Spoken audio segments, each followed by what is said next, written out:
بسم اللہ الرحمن الرحیم۔ سورۃ المجادلہ کے فضائل۔ سورۃ المجادلہ کا معنی بحث و تکرار ہے۔ سورۃ المجادلہ کی پہلی آیت میں ایک عورت حضرت خولہ بنت ثعلبہ رضی اللہ تعالی عنہا کہ نبی کریم رؤوف الرحیم صلی اللہ علیہ وآلہ وسلم کے ساتھ بحث و تکرار کا ذکر ہے، جس میں انہوں نے زہار کے معاملے پر نبی کریم صلی اللہ علیہ وآلہ وسلم سے وضاحت کرنے کا مطالبہ کیا۔ اس مناسبت سے اس سورت کا نام سورہ مجادلہ ہے۔ یہ سورت 22 آیات اور 3 رکوع پر مشتمل ہے۔ سورہ مجادلہ قرآن مجید کے 58 نمبر سورت ہے اور یہ قرآن مجید کے 28ویں پارے کے آغاز میں ہے۔ یہ سورت مدینہ منورہ میں سورہ احزاب کے بعد نازل ہوئی۔ حضرت خولہ بنت ثعلبہ رضی اللہ تعالی عنہا کے شوہر نے ان سے زہار کر لیا۔ حضرت عائشہ صدیقہ رضی اللہ تعالی عنہا فرماتی ہیں، جب حضرت خولہ بنت ثعلبہ رضی اللہ تعالی عنہا نے نبی کریم رؤوف الرحیم صلی اللہ علیہ وآلہ وسلم سے عرض کی تو اللہ تعالیٰ نے یہ آیات نازل کی۔ ترجمہ: اللہ نے اس عورت کی بات سن لی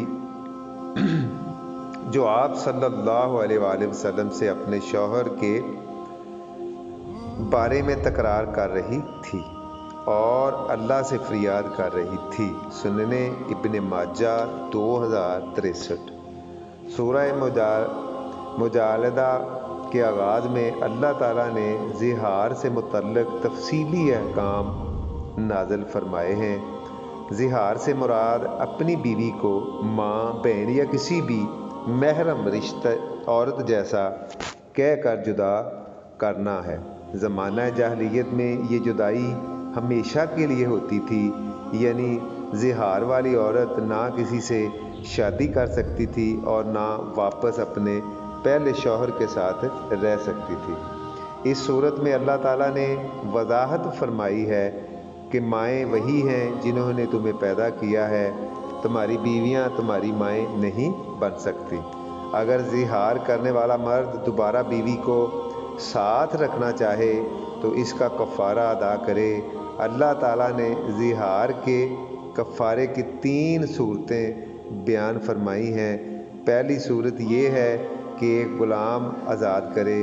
دوسری صورت ایک غلام نہ ملے تو مسلسل 2 ماہ کے روزے رکھے۔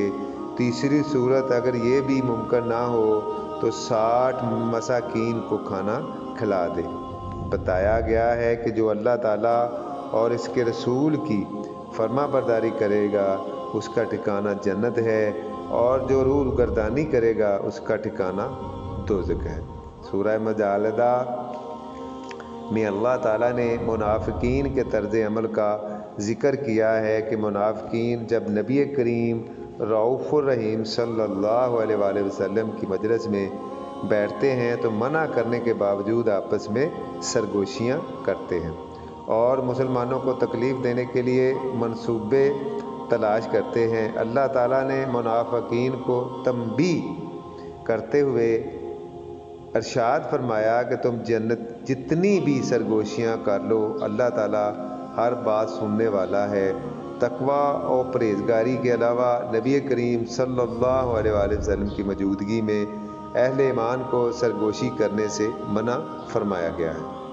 منافقین دل ہی دل میں مسلمانوں کو برا کہتے ہیں، سلام کرنے کے لیے غلط الفاظ کا استعمال کرتے ہیں اور سرگوشیاں کرتے ہیں کہ ہمارے اس عمل پر اللہ تعالیٰ ہمیں عذاب کیوں نہیں دے رہا، تو اللہ تعالیٰ نے فرمایا کہ ان کے لیے دوزخ کافی ہے، اس میں پھینکے جائیں گے اور یہ بہت برا ٹھکانہ ہے۔ اللہ تعالیٰ نے بری سرگوشی کو شیطانی عمل قرار دیا ہے۔ سورہ مجادلہ میں اللہ تعالیٰ نے مجلس کے آداب بیان کیے ہیں، جہاں لوگ اکٹھے مل کر بیٹھے ہوں اور کھلا کھلا ہو کر بیٹھنے کو کہا جائے تو کھلا ہو کر بیٹھنا چاہیے۔ اگر کہا جائے کہ مجلس سے اٹھ جاؤ تو اٹھ جانا چاہیے۔ نبی کریم صلی اللہ علیہ وآلہ وسلم سے بات کرنے کا ادب سکھایا گیا ہے۔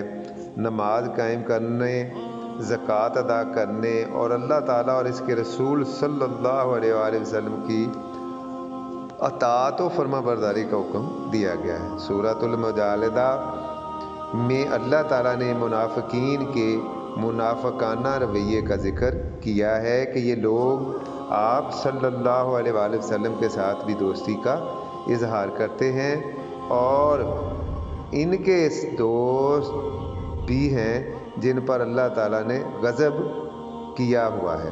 جب آپ کے پاس ہوتے ہیں تو قسمیں کھا کھا کر اپنی دوستی اور وفاداری کا یقین دلاتے ہیں، لیکن جب آپ صلی اللہ علیہ وآلہ وسلم کے دشمنوں کے پاس جاتے ہیں تو ان کے ہو جاتے ہیں۔ یعنی منافقین شیطان کا گروہ ہے۔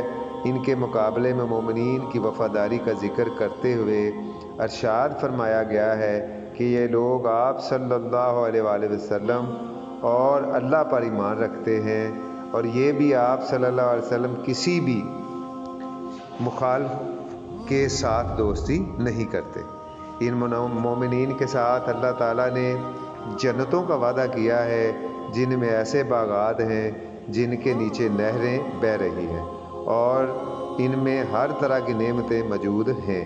یہی لوگ اللہ تعالیٰ کا گروہ ہیں اور یہ لوگ اللہ تعالیٰ سے راضی ہیں اور اللہ ان سے راضی ہے۔ اللہ ہم سے بھی راضی ہو جائے، آمین۔ السلام علیکم۔